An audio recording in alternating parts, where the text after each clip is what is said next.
If you hadn't strapped up by now, you better get started.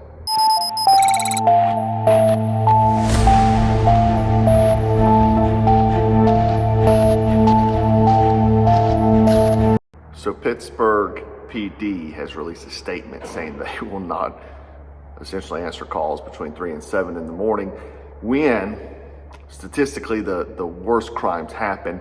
They will have a call box and essentially you leave a message and you can fill out a report over the phone through this call box, and then they'll answer at 7 a.m. when they get there.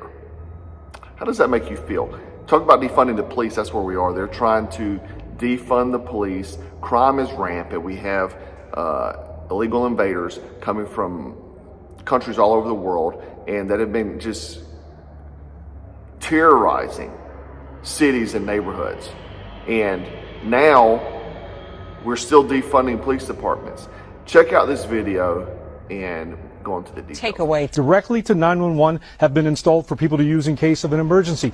And during the overnight shift, there will be as few as 20 officers to cover the entire city. The chief said today the data supports that. Yes, it's enough to cover the entire city in those hours when we have 8% of the time people are calling. I'm confident in the decisions that we make that it impacts this bureau and the city in a much better way than we have in the past. Now, the chief also acknowledging today that some of these changes are due to staffing shortages. He's down to 740 officers, well below the 850 they would like to have. Now, coming up new at 5, residents, city council, and the police union.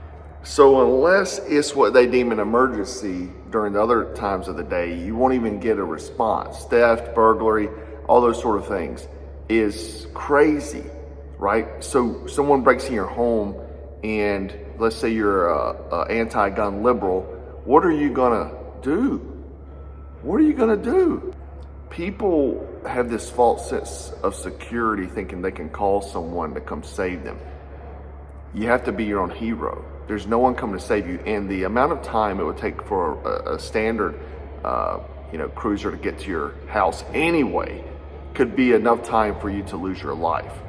And I think that we're going to see this start spreading out across the country. You're going to see this. They're going to make these cuts. They're already enticing criminals to do more crime. They're making it beneficial to be a criminal at this point in time. I'm not, quite certain on the average American scale who's for that, but politicians definitely are. And a lot of it comes down to safety and security.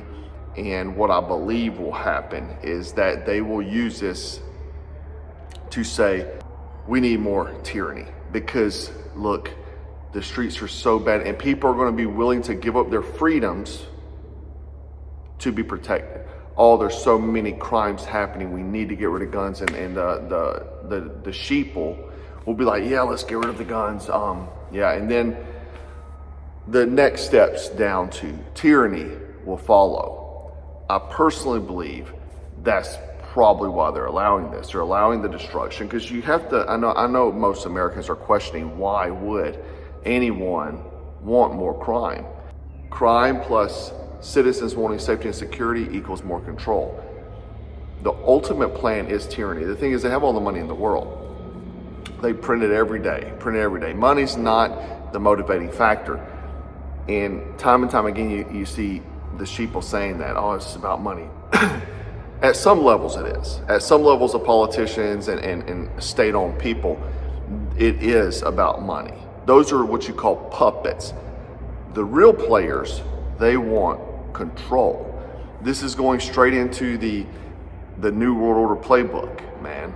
Or every other communist country in the world, where people will beg to give up their rights for quote-unquote safety and security. And they will. They've done it time and time throughout history. And I think that's what we're going to see going forward. Anyhow, with that, you better stay strapped up because no one's coming to save you.